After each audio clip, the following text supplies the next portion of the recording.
ქალაქის სხვადასხვა უბანში ისევე როგორც ყველა ზაფხულს ქვეწარმავლები წელსაც გამოჩნდნენ. გოლების მომრავლებას მოსახლეობა ტემპერატურის მატებას უკავშირებს. აქვს თუ არა რუსთაველებს პანიკის საფუძველი და მოქმედებს თუ არა ქალაქში შესაბამისი სამსახური ნახეთ ქრონიკის მიერ მომზადებული სიუჟეტი. ჭყონდიდელის დასახლებაში ქვეწარმავლების სიმრავლეს განსაკუთრებით უჩივიან. ყველაზე მეტად შეწუხებულები გაგარინის, სამშვილდისა და ლერმონტოვის ქუჩის მაცხოვრებლები არიან. მოსახლეობა აცხადებს, რომ გოლები ყოფილი სამხედრო ბაზის შენობის ნანგრევებიდან გამოდიან და დასახლებულ ზონამდე ჩადიან. სამხედრო ნაწილიდან იქიდან მოდიან კრუგომინდორია და რა ვიცი საიდან მოდიან. მოდიან.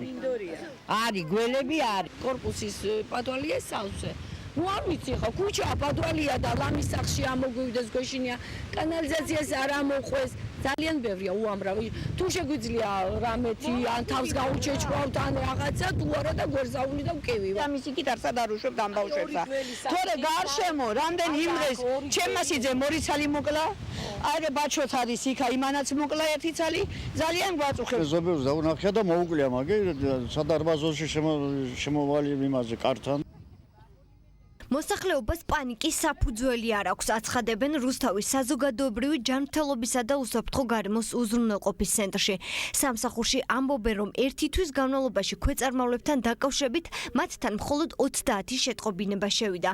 სამსახურის უფროსის დავით ბეგაშვილის განმარტებით, წინა წლებთან შედარებით სტატისტიკა გაზრდილი არ არის. ბოლო ერთი თვის განმავლობაში რამდენი გამოძახება ბოლო ერთი თვის განმავლობაში დააფიქსირდა დაახლოებით 30 გამოძახება, ან სავაშუალო დღეში ერთი გამოძახება, მაგრამ ძირითადად დამოკიდებულები ვართ ქვეწარმავლის აქტიურობა დამოკიდებულია კლიმატურ პირობებზე. ჰერპეტოლოგები მოსახლეობას ქვეწარმავლის ნახვის შემთხვევაში ყველა აქტივობისგან თავის შეკავებას ურჩევენ და ფაქტის დაფიქსირების შემთხვევაში სამსახურის ცხელხაზე 0341 29 37 75 ან 24 10 44-ზე დარეკვისკენ მოუწოდებენ. ჰერპეტოლოგთა ჯგუფი ქალაქში 24 საათიან რეჟიმში მუშაობს.